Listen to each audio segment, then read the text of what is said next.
ஒரு தொகுதி கூட ஜெயிக்க முடியாது. நியாயமாக நடந்ததுன்னா நிச்சயமாக அவரை ஜெயிச்சுக்கிட முடியாது. தேர்தலுக்கும் விளம்பரத்துக்கும் பாஜக பண்ண செலவு பத்தின தகவல் நாட்டு மக்களை அதிர்ச்சியில உறைய வச்சிருக்கு. 2022-23 நிதியாண்டில் தேர்தலுக்காக மட்டும் பாஜக 1092 கோடி செலவிட்டிருக்கு.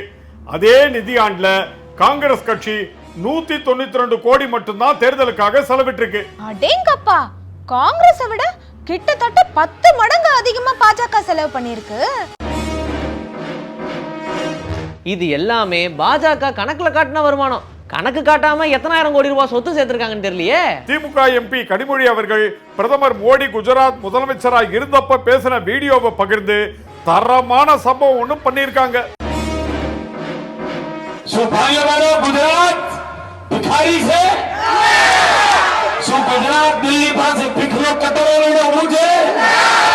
இவர் முதலமைச்சரா இருக்கும்போது நாங்க என்ன பிச்சைக்காரங்களா அப்படின்னு கேட்பாரு.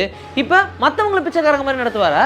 நீங்களே பரீட்சை எழுதிக் கொள்வீர்கள், நீங்களே மதிப்பிட்டுக் கொள்வீர்கள், நீங்களே அதற்கு மதிப்பெண் இட்டுக் கொள்வீர்கள் அப்படின்னு அவர் பேசினது செம்ம அட்டாக். கார்ப்பரேட்டுகள் மகிழ்ச்சியில் திளைக்கிற ஒரு நாட்டில் மக்களின் மகிழ்ச்சி கடலில் தான் மூச்சு முழுக உள்ளே கிடக்கும். அதாகப்பட்டது மகாஜனங்களே, எவ்வளவோ ஐஸ் கடை இருக்கு, இங்கதான் வரணும்னு எதுக்கடி அடம் பிடிச்ச? ஏங்க, இந்த கடை எவ்வளவு ஃபேமஸ் தெரியுமா? வர்ற வழியில பார்க்கல, எல்லா இடத்துலயும் விளம்பரம் தான். Welcome to our ice cream shop. ஏம்பா, நீ டிவில ஆங்கரா வேலை பாத்தியா? எப்படி சார் கரெக்டா கண்டுபிடிச்சீங்க? நீங்க பேசுறத வச்சுதாங்க. ரொம்ப அழகா பேசுறீங்க. நீங்க கூட ரொம்ப அழகா இருக்கீங்க. ஒரு ஐஸ்கிரீம் சாப்பிட வந்த மாதிரி இருக்கு. பார்த்த உடனே நானே உருகிட்டேன்னா பாத்துக்கங்களேன். ஆஹா, செல்லக்குட்டி, இவனை நம்பாத. பேசிய எல்லாரையும் கவுத்துருவான். காசு செலவு பண்ணி விளம்பரம் கொடுக்கறவன்லாம் தரமா இருப்பான்னு நம்பவே முடியாது. சார், நான் என்ன பிஜேபியா விளம்பரத்துக்காக செலவு பண்ணிட்டு மக்களுக்கு நாமம் போட? விளம்பரத்துக்கு செலவு பண்ணி மக்களுக்கு நாமம் போடுறாங்களா? அட ஆமாங்க, உங்களுக்குலாம் நாட்டு நடப்பு எங்க தெரிய போகுது? தம்பி, எங்களுக்கு தெரியறது இருக்கட்டும், உனக்கு தெரியறது ஆச்சரியமா இருக்கு. தேர்தலுக்கும் விளம்பரத்துக்கும் பாஜக பண்ண செலவு பத்தின தகவல் நாட்டு மக்களை அதிர்ச்சியில உறைய வச்சிருக்கு. என்னங்க சொல்றீங்க? இந்த பையன் ஏதோ பேசுறான்னு பார்த்தேன். பாஜக உண்மையிலேயே நிறைய செலவு பண்ணிருக்கா? என்னெல்லாம் செலவு பண்ணிருக்கு? இந்த தகவல் எல்லாம் உங்களுக்கு எப்படி தெரியும்? சொல்றேன்டி செல்லக்குட்டி, 2022-23 நிதியாண்டில் தேர்தலுக்காக மட்டும் பாஜக 1092 கோடி செலவிட்டிருக்கு. அதே நிதியாண்டுல காங்கிரஸ் கட்சி 192 கோடி மட்டும்தான் தேர்தலுக்காக செலவிட்டிருக்கு. அடேங்கப்பா, காங்கிரஸை விட கிட்டத்தட்ட 10 மடங்கு அதிகமா பாஜக செலவு பண்ணிருக்கு. ஆமாங்க, 2021 இருந்து 2022 நிதியாண்டுல தேர்தலுக்காக பாஜக 646 கோடி செலவு பண்ணிருக்கு. அதே அடுத்த நிதியாண்டுல அதை 2 மடங்கா செலவு பண்ணிருக்கு பாஜக. இதெல்லாம் தேர்தல் ஆணையத்துல பாஜக தாக்கல் பண்ணிருக்கிற வரவு செலவு கணக்குல சொல்லப்பட்டிருக்கு. அதுல தேர்தல் விளம்பரங்களுக்காக மட்டுமே பாஜக ஒரே ஆண்டுல சுமார் 432 கோடி ரூபாய் செலவு செஞ்சிருக்கிறதாவும், தேர்தல் பயணங்களுக்காக விமானங்கள் மற்றும் ஹெலிகாப்டர் வாடகைக்கு மட்டும் பாஜக ஒரே ஆண்டுல 78 கோடி ரூபாய் செலவு செஞ்சிருக்கிறதாகவும் தெரிவிக்கப்பட்டிருக்கு. இது மட்டும் இல்லாம 2022-23 நிதியாண்டுல பாஜகவுக்கு வங்கிகள்ல இருந்து மட்டும் வட்டியாக 237 கோடி ரூபாய் கிடைச்சிருக்கு. பாஜகவுக்கு வங்கிகளில் இருந்து வட்டியாக மட்டும் 237 கோடி ரூபாய் கிடைச்சிருக்கு. வங்கிகளிலிருந்து வட்டி மூலம் பாஜகவுக்கு கிடைக்கும் வருவாயும் கிட்டத்தட்ட 2 மடங்காக உயர்ந்திருக்கு. தேர்தலில் போட்டியிட்ட வேட்பாளர்களுக்கு மட்டும் ஒரே ஆண்டில் 75 கோடி ரூபாயை பாஜக கொடுத்திருக்கு. பாஜக கட்சியின் வருமானம் 2364 கோடி ரூபான்னு தேர்தல் ஆணையத்தில் தெரிவிக்கப்பட்டிருக்கு. அடேங்கப்பா, இவ்வளவு வருமானமா? எப்படிங்க இவ்வளவு வருமானம் வந்துச்சு? எல்லாம் கிவ் அண்ட் டேக் பாலிசி தான். 10 வருஷமா பாஜக ஆட்சியில் இருக்காங்க. பணக்காரங்களுக்கும் பெரிய பெரிய நிறுவனங்களுக்கும் தானே பாஜக தலைமையிலான மத்திய அரசாங்கம் ஆதரவா நடந்துகிட்டு இருக்கு. எங்க தேர்தல் ஆணையத்துல இப்படியா வருமானத்தை பத்தி தகவல் சொல்லுவாங்க? அது எப்படி செல்லக்குட்டி சொல்லுவாங்க?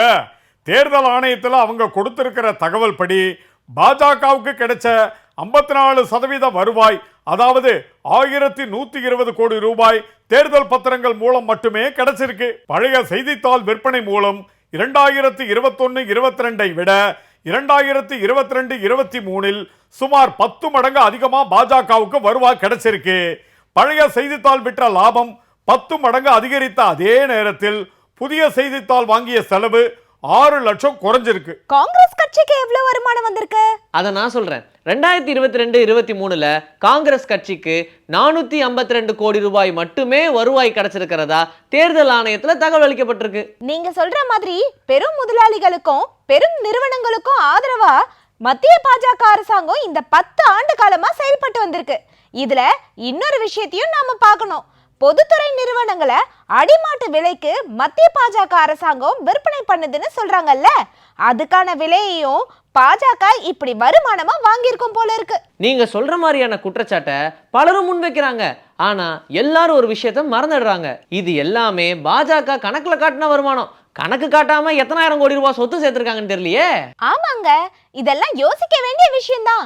அப்படி பார்த்தா இந்த தேர்தலுக்கு பயங்கரமா செலவு பண்ணும் போல இருக்கே பாஜக. 2023-24 நிதியாண்டுல 10,000 கோடி வருமானம் வந்திருக்கும். இதையெல்லாம் வச்சுதான் பிரதமர் மோடி பாஜக கூட்டணி 400 இடங்களுக்கு மேல ஜெயிக்கும்னு நாடாளுமன்றத்திலேயே சொல்றாரா? செல்லக்குட்டி, அவங்களுக்கு அரசியல் கணக்கு நிறைய இருக்கு. 10 வருஷமா ஒன்றும் பண்ணாம கடைசி நேரத்தில் வந்து ராமர் கோயிலை திறந்து வச்சிருக்காங்க. அதுவும் முழுசா கட்டாம அவசரமா திறந்திருக்கிறதா ஆன்மீகவாதிகளே குற்றம் சுமத்துறத கூட பொருட்படுத்தாம திறந்திருக்காங்க. வடநாட்டில் இருக்கிற அப்பாவி மக்களை ஏமாத்துறதுக்காக அவங்க பார்த்த வேலை தான் இது. தென் மாநிலங்களில் நிச்சயமா பாஜகவுக்கு இடம் இல்லைங்கிறத அவங்க உணர்ந்துதான் இருக்காங்க. நாடாளுமன்றத்துல பிரதமர் மோடி பேசினது எப்படி இருந்துச்சு அப்படின்னு முதலமைச்சர்கிட்ட கேட்கும் போது அவரும் நான் பார்த்தேன், சிரித்தேன், ரசிச்சேன்னு சமய கலாச்சிருந்தார்ல. ஆனா மக்கள் மோடியோட இந்த பேச்சை எப்படி பாக்குறாங்க அப்படின்னு ஒரே குழப்பமா இருந்துச்சு. ஆனா அவங்க ரொம்ப தெளிவா இருக்காங்க. நீங்களே பாருங்க. அது வந்து சொல்ல முடியாது. ஏன்னா எதிர்கட்சிகளோட அது எவ்வளோ ஒற்றுமையாக இருக்கிறாலோ இந்தியா கூட்டணி ஏற்பட்டிருக்காங்க இல்லையா, அது எவ்வளோ ஒற்றுமையாக இருந்து அதுக்கு ஒரு தலைவர் யாரை நல்ல தலைவர் நியமித்து போராடினாங்கன்னா கொஞ்சம் அது மாறதுக்கு வாய்ப்பு இருக்குது. ரியாலிட்டி என்ன அப்படிங்கிறத நம்ம கண்டிப்பாக பார்க்கணும். அப்படி இருக்கும் போது 400 இடங்கள் அப்படிங்கிறது கொஞ்சம் வந்து ரொம்ப ஆசைப்படுறாங்களோ அப்படின்னு இருக்குது. தவறு தாங்க. ஜனநாயக உரிமை வந்து யாருக்குன்னா ஓட்டு போடுவாங்க. ஸோ யார் அதில் வந்து யாரையும் ரூல் பண்ண முடியாது. நான் இவங்க தான் ஜெயிப்பாங்கன்னு சொல்ல முடியாது. ஸோ எலெக்ஷன் வரப்போ மக்கள் அதை தீர்மானிப்பாங்க. நம்ம கையில் எதுவுமே கிடையாதுங்க. பிஜேபி தாமரை சின்னத்தில் நின்று வெற்றி பெற இங்கே தமிழகத்தில் வெற்றி வாய்ப்பு வந்து ரொம்ப ரொம்ப குறைவு. ஆனால் அப்படிலாம் வந்துக்கிடாது. நியாயமாக நடந்ததுன்னா நிச்சயமாக அவர் வந்து ஜெயிச்சுக்கிட முடியாது. ஒரு தொகுதி கூட ஜெயிக்க முடியாது. செம்மையா பேசியிருக்காங்க. எங்க சென்னை மயிலாப்பூர்ல பாஜக அலுவலகத்தை இந்து சமய அறநிலையத்துறை அதிகாரிகள் பூட்டி சீல் வச்சிருக்காங்க. பாத்தீங்களா? என்னது, பாஜக அலுவலகத்தை இந்து சமய அறநிலைத்துறை பூட்டி சீல் வச்சிட்டாங்களா? ஆமாங்க, மயிலாப்பூர் ஆர்கே மடம் சாலையில கபாலேஸ்வரர் கோயிலுக்கு சொந்தமான இடத்துல தென் சென்னை மக்களவை பொறுப்பாளர் ராஜா தலைமையில மயிலாப்பூர் தொகுதியோட மக்களவை தேர்தல் அலுவலகம் பாஜக மாநில துணைத் தலைவர் கரு நாகராஜன், கராத்தே தியாகராஜன் ஆகியோர் முன்னிலையில திறக்கப்பட்டுச்சு. ஆனா வணிக ரீதியான பயன்பாட்டுக்குன்னு கோயில் இடத்தை வாங்கி அதுல அரசியல் கட்சி அலுவலகம் திறந்ததால இந்து சமய அறநிலைத்துறை சென்னை மாவட்ட இணை ஆணையர் ரேணுகா தலைமையிலான அதிகாரிகள் பூட்டி சீல் வச்சிட்டாங்க. செல்லக்குட்டி, சொல்றது ஒண்ணு செய்யறது ஒண்ணு, இதான பாஜகவோட பாலிசி. அப்படித்தான் இதையும் பண்ணிருக்காங்க. நாட்டுல பொருளாதாரம் வளர்ந்திருக்குன்னு சொல்றாங்களே, அது இவங்களோட பொருளாதாரம் தானா? வெள்ளை அறிக்கையெல்லாம் கூட வெளியிட்டு நாங்க ரொம்ப புனிதமானவங்கன்னு காட்டிக்கிறாங்க. அது ஒரு வெள்ளை பொய்ங்க. பச்சை பொய்ன்னு கேள்விப்பட்டிருக்கேன். அது என்னங்க வெள்ளை பொய்? செல்லக்குட்டி, தம்பி ஒண்ணு சும்மா சொல்லல. காங்கிரஸ் கட்சி சொன்னதை தான் சொல்லியிருக்காரு. காங்கிரஸ் கட்சி சொல்லிருக்கா? என்னங்க சொல்லிருக்கு? பொருளாதாரம் குறித்த மோடி அரசின் வெள்ளை அறிக்கை ஒரு வெள்ளை பொய் அறிக்கைன்னு சாடியிருக்கும் காங்கிரஸ் கட்சி வேலையில்லா திண்டாட்டம், பண மதிப்பிழப்பீடு, எல்லை பதற்றம், மணிப்பூர் பிரச்சனை போன்றவை குறித்தும் இது போன்ற ஆவணத்தை வெளியிட வேண்டும் அப்படின்னு சொல்லி இருக்கு. இந்த வெள்ளை அறிக்கைக்கு பதில் சொல்ற விதமா தான் காங்கிரஸ் தரப்புல கருப்பு அறிக்கை வெளியிட்டாங்க. ஓ, வெள்ளைக்கு பதிலடி தான் அந்த கருப்பா? சூப்பர்ங்க. அதுவும் பதிலடிய முன்கூட்டியே கொடுத்துட்டாங்க. நடந்த விஷயத்தை நீங்க 2 பேருமே அழகா சொல்றீங்களே. செய்தியாளர்களின் கேள்விக்கு பதிலளித்த காங்கிரஸ் கட்சியின் ஊடக பிரிவு பொதுச் செயலாளர் ஜெயராம் ரமேஷ் இந்த மாதிரி தான் சொல்லியிருக்காரு. அது வெள்ளை அறிக்கை இல்ல, வெள்ளை பொய் அறிக்கை. எங்கள் காங்கிரஸ் தலைவர் கருப்பு அறிக்கையை வெளியிட்டார். இந்த வெள்ளை அறிக்கைக்கான பதில் அந்த கருப்பு அறிக்கையில் உள்ளது அப்படின்னு சொன்னாரு. கருப்பு அறிக்கை அரசின் வெள்ளை அறிக்கைக்கான சர்ஜிக்கல் ஸ்ட்ரைக் அப்படின்னு சொல்லியிருக்காரு. मणिपुर में पिछले 9 महीने से क्या हुआ है, उस पर व्हाइट पेपर मांगे हैं, उस पर चुप्पी. हमने पहले नोटबंदी पर व्हाइट पेपर मांगा था, उस पर भी चुप्पी थी. जो 45 साल में बेरोजगारी बढ़ी है उस पर कोई वाइट पेपर नहीं, उसका वाइट पेपर में जिक्र ही नहीं है। तो ये वाइट पेपर एक इवेंट है, ये इवेंट मैनेजर है ना, अडवाणी जी ने कहा था Narendra Modi brilliant event manager, ये एक इवेंट इन्होंने कर दिया है आखिरी दिन सत्र का, दोनों लोकसभा और राज्यसभा का। पर इस व्हाइट पेपर का जवाब हमारे ब्लैक पेपर में है, 10 साल अन्याय काल। तो 10 साल की हकीकत है।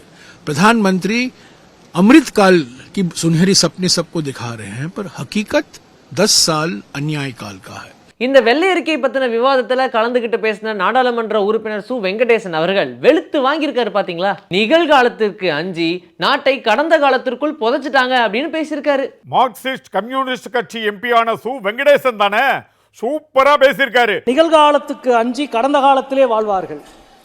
அதே போலத்தான் சில கட்சிகளும் தேர்தல் வந்துவிட்டால் நாங்கள் எல்லாம் வளர்ச்சியை பற்றி, வேலையின்மையை பற்றி, வறுமையை பற்றி பேசினால் அவர்கள் 400 ஆண்டுகளுக்கு முன்பு நடந்த படையெடுப்பை பற்றி பேசுவார்கள், 600 ஆண்டுகளுக்கு முன்பு நடந்த ஆக்கிரமிப்பை பற்றி பேசுவார்கள். நாங்கள் பணவீக்கத்தை பற்றி பேசினால் அவர்கள் பாபரை பற்றி பேசுவார்கள். நாங்கள் கார்ப்பரேட்டுகளை பற்றி பேசினால் அவர்கள் கஜினி முகமதை பற்றி பேசுவார்கள். ஆமாங்க, நான் கூட பார்த்தேன், சூப்பரா பேசியிருக்காரு. இதுல நாட்டு மக்கள் மகிழ்ச்சியா இல்ல அப்படிங்கறத பத்தி சொன்னதை பாத்தீங்களா? நாட்டு மக்கள் எப்படி மகிழ்ச்சியா இருப்பாங்க? கார்ப்பரேட் கம்பெனிகளும் முதலாளிகளும் தானே மகிழ்ச்சியா இருப்பாங்க. இத பத்தி தானே எம்பி வெங்கடேசன் அவர்கள் பேசியிருப்பாரு. ஆமாங்க, கரெக்டா சொல்லிட்டீங்க.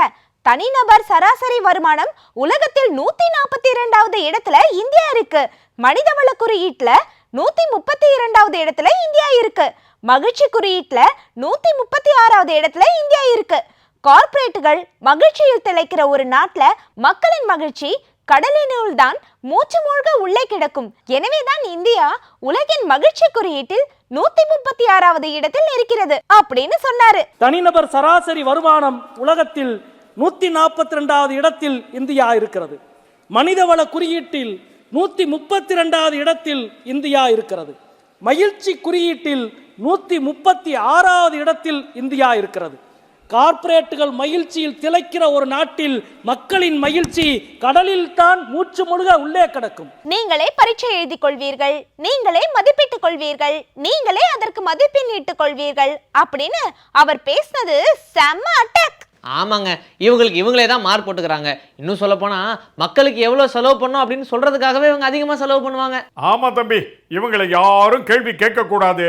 பிரதமர் மோடி குஜராத்ல முதலமைச்சராக இருந்தப்போ ஒரு பேச்சு, இப்ப பிரதமராக இருக்கிறப்போ ஒரு பேச்சுன்னு திமுக எம்பி கனிமொழி அவர்கள் பிரதமர் மோடி குஜராத் முதலமைச்சராக இருந்தப்ப பேசின வீடியோவை பகிர்ந்து தரமான சம்பவம் ஒன்றும் பண்ணியிருக்காங்க. பிரதமர் மோடியோட வீடியோ வச்சு எம்பி கனிமொழி அவர்கள் தரமான சம்பவம் பண்ணியிருக்காங்களா? அது என்ன வீடியோ?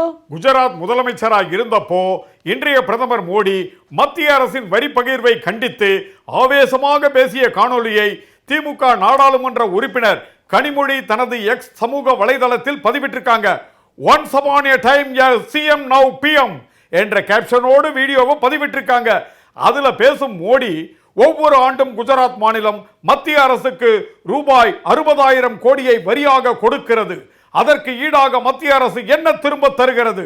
8,000 கோடி ரூபாய், 10,000 கோடி ரூபாய் நாங்கள் திருப்பி கொடுக்கிறோம், போதுமான நிதியை திருப்பி கொடுக்கிறோம் என்கிறது மத்திய அரசு. நாங்கள் என்ன பிச்சைக்காரர்களா? உங்கள் காலில் விழுந்து கெஞ்சி கொண்டிருக்க வேண்டுமா அப்படின்னு ஆவேசமா பேசியிருக்காரு. 60,000 करोड़ रुपया दिल्हीની તિજોરીમાં જમા કરાવે છે. 60,000 કરોડ રૂપિયા. અને સામે ગુજરાતમાં આવે શું? 8,000, 10,000, 12,000. અને તમે આપ્યું એમ ગણા ગયો છો? શું ભાઈઓ બહેનો ગુજરાત ભિખારી છે? શું ગુજરાત દિલ્હી પાસે ભીખનો કટોરો લઈને ઊભું છે? இவர் முதலமைச்சரா இருக்கும்போது நாங்க என்ன பிச்சைக்காரங்களா அப்படின்னு கேட்பாரு. இப்ப மத்தவங்களை பிச்சைக்காரங்க மாதிரி நடத்துவாரா? இந்த நிதி பகிர்வு பிரச்சனையை பத்தி நாடாளுமன்றத்திலே இப்ப பேசியிருக்காரே. எங்கள் வரி, எங்கள் பணம் என்று சிலர் பேசுறாங்க, இது நாட்டின் எதிர்காலத்துக்கு ஆபத்துன்னு சொன்னாரு. அந்த சிலர்ல இவரும் ஒருத்தரால இருந்திருக்காரு. ஆமாண்டி செல்லகுட்டி, மத்திய பாஜக அரசுக்கு எதிராக கர்நாடகா, கேரளா, தமிழ்நாடு உள்ளிட்ட மாநிலங்கள் போராட்டம் நடத்திக்கிட்டு இருக்கு. இந்த ஆண்டு மட்டும் ஜிஎஸ்டி வருமானம் 20,000 கோடி ரூபாய் இழப்புன்னு தமிழ்நாடு முதலமைச்சர் ஸ்டாலின் அவர்கள் சொல்லியிருக்காரு. ஆனா நிதியமைச்சர் நிர்மலா சீதாராமன் அவர்களும் வழக்கம் போல நம்மளை கண்டுக்கல. பிரதமர் மோடி அவர்களும் தன்னோட பாணியிலிருந்து மாறவே இல்லை. ஏங்க மக்கள் மத்தியிலயும் இது பெரிய கொந்தளிப்பா மாறி இருக்கு. நீங்களே பாருங்க மக்கள் என்ன சொல்றாங்கன்னு. ஏற்கனவே வரி முதல் இடத்துல மகாராஷ்டிரா கொடுக்கு, 2வது இடத்துல தமிழ்நாடு தான் அதிகமாக வரி கொடுக்கு. ஆனால் இவங்க நிதி ஒதுக்கும் போது உத்தரப்பிரதேசுக்கு முதல்லையும் குஜராத்துக்கு 2வதும் அதிகமாக நிதி ஒதுக்குறாங்க. இதனால் தமிழ்நாட்டு மக்கள் கடும் கோபத்தில் இருக்காங்க. மாற்றம் மனப்பாடமாக நடந்துக்கிறாங்க அவங்க. ஏன்னா தமிழ்நாட்டில் அவங்க ஓட்டு வாங்குறது இல்லை, அதனால் தமிழ்நாட்டுக்கு அவங்க துரோகம் பண்ணுறாங்கன்றது உண்மை. ஜிஎஸ்டியை வந்து நம்ம கரெக்டாக கட்டணும் அப்படிங்கிறாங்க. அப்போது கட்டுறது நம்ம வர்ற காசை நம்ம அவங்களுக்கு ஜிஎஸ்டியாக கட்டிடுறோம். அப்போ அவங்ககிட்டருந்து வர்ற ஃபண்டை தான் நம்ம வந்து எடுத்து நம்ம மாநிலத்துக்கு தேவையான செலவுகள்லாம் பண்ண முடியும். அப்படி இருக்கும்போது இங்கேருந்து அமௌண்ட்டு போகுது, திருப்பி அங்கேருந்து வர்றது ரொம்ப பர்சன்டேஜ் கம்மியாக தான் வருது. அதை வந்து கண்டிப்பாக ஏற்றுக்க முடியாது. அவர் எல்லாத்தையும் க்ளோஸ் பண்ணிட்டார். அவர் வந்தான்னா வாயை திறந்தா பொய், நைட்டெல்லாம் யோசிக்கிறாரு பொய் எப்படி பேசலான்னு. பிரதமருடைய வேலையே அதுதான். இருக்கிறதுலே லோ ஆஃப் காஸ்ட் வந்து நமக்கு தான் கொடுக்குறாங்க. பட் மற்ற ஸ்டேட்டை கம்பேர் பண்ணும்போது அதில் கண்டிப்பாக அவங்க பாசிட்டிவிட்டி பார்க்குறாங்க. ஏன்னா இங்கே அவங்களோட பிஜேபியோட ஆட்சி இங்கே கிடையாது. அதுபோக வந்து நம்ம தமிழ்நாட்டிலே கொஞ்சம் மத்திய அந்த அவுட் சைடில் பார்த்தீங்கன்னா கொஞ்சம் தனியாக தான் பார்க்குறாங்க. அது நடந்துட்டு தான் இருக்குது. கண்டிப்பாக மும்பைக்கு அடுத்தது பார்த்திங்கன்னா நம்ம தமிழ்நாட்டிலேருந்து அதிகப்படியான வரி வந்து டெல்லிக்கு மத்திய அரசுக்கு போயிட்டு இருக்குது. ஆனால் நமக்கு தருகின்ற வரி பகிர் வந்து மிக மிக குறைவு. நம்மளுக்கு சாதாரண நாட்களில் தரதை விட நம்மளுக்கு அவங்க தர வேண்டிய வரி பாக்கியானதே லட்சம் கோடியில் இருக்குது. இந்த வெள்ள நிவாரண நிதியெல்லாம் அவங்க வந்து கொடுத்துட்டதாக சொல்லிடுறாங்க, போட்டு பேசிடுறாங்க. ஆனால் பார்க்கும்போதே கொடுக்கல. இந்த மாதிரி பல பிரச்சனைகள்ல அவங்க அநியாயமாக மக்கள் மனசில் சிக்கலை உருவாக்குறாங்க, டென்ஷனை உண்டாக்குறாங்க. மக்கள் சூப்பரா சொல்லியிருக்காங்க. நீங்க என்ன சொல்றீங்க? குல்ஃபி ஐஸ் இருக்கா இல்லையா? என்னங்க ஒரு குல்ஃபி ஐஸே இன்னொரு குல்ஃபி ஐஸை கேட்கலாமா? ஏய், நானும் ஆரம்பத்துல இருந்து பாத்துக்கிட்டு இருக்கேன். என்ன வச்சுக்கிட்டே என் டார்லிங் கிட்ட சொல்லு விடுறியா? ஹலோ பிரதர், இந்த வாயில வடை சுடுற வேலை எல்லாம் வேணாம். ஐஸ் இல்லனா எதுக்கு விளம்பரம் பண்றீங்க? மேடம், எல்லா விஷயத்தையுமே முன்னெச்சரிக்கையா அணுக வேண்டியது இருக்கு. இப்ப கல்யாணத்துக்கு முன்னாடி எல்கேஜி சீட்டுக்கு பிளான் பண்றோம்ல, அந்த மாதிரி நீ என்னையா பிளான் பண்ண? இப்பதான் 30 நாட்களில் ஐஸ்கிரீம் செய்வது எப்படி அப்படின்ற கோர்ஸ்ல ஜாயின் பண்ணிருக்கேன். அதுக்கு முன்னாடி ஐஸ்கிரீம் கடை வச்சா எத்தனை கஸ்டமர் வருவாங்க அப்படின்னு தெரிஞ்சுக்கிறதுக்காக தான் விளம்பரம் கொடுத்தேன். எல்லாத்துக்கும் ஒரு பிசினஸ் பிரைன் வேணும்ல. ஏண்டி விளம்பரத்தை பார்த்து மயங்காதேன்னு சொன்ன கேட்டியா? அதாகப்பட்டது மகாஜனங்களே.